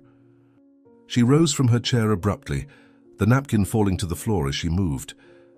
In just a few steps, she was by her father's side, and without a word she wrapped her arms around him in a hug that seemed to want to make up for every lost embrace, every moment stolen from them. John held her tightly, as if he had been waiting for this moment since the day he was taken away. Emma didn't hesitate for a second. Dropping her fork mid-bite, she practically leapt from her chair to join the hug. Her small arms tried to encircle both her father and sister, as if willing her family to stay together, through sheer determination. Time seemed to suspend its usual flow in that moment. The soft candlelight danced on the walls, casting shadows that moved as if in their own silent rhythm. The clock on the wall ticked gently, but its sound felt distant, as though even it respected the sanctity of this moment. It was as if the entire universe had paused to witness this reconciliation, this sacred moment where a broken family found its way back to wholeness. Sarah, still seated at the table, felt her own tears slide silently down her cheeks. As a lawyer, she had witnessed countless moments of victory in courtrooms, but none compared to this, a victory not just of justice, but of love in its purest, most sacrificial form. The scene before her was living proof that some wounds, no matter how deep, could heal, and that some bonds were too strong to be broken, even by the harshest trials. Before leaving, Sarah stopped by John's small office, a space that had once been merely functional for storing paperwork, but had now transformed into something far more meaningful.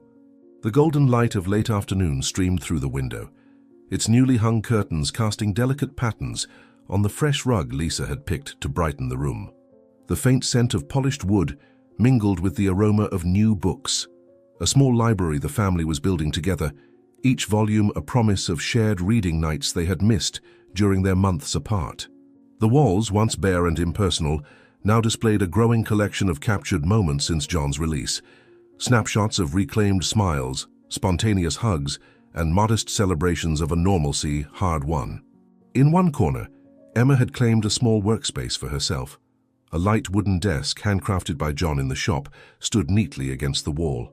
Resting on it was her new journal, bound in soft blue leather, a deliberate choice to distance it from the school notebook that had once carried the weight of her secrets. Sarah approached quietly, noticing how the light played on the golden lettering engraved on the cover, "Memories of Our Star." The pages, mostly blank, held the promise of a story different from the one they had lived. The first page lay open, revealing Emma's careful handwriting, each word written with a determination far beyond her 9 years. "Our family is like a star. Even on the darkest nights, we keep shining together." As Sarah prepared to leave, she heard the laughter of the girls coming from the garden, mingled with John's deep, gentle voice. The sound drifted through the open windows like a melody of healing, reminding her that some stories, even the most painful ones, could find not just an ending, but a new beginning. The office had become more than a sanctuary of memories. It was a living testament that love, when rooted in truth, had the power to rebuild not only spaces, but also hearts.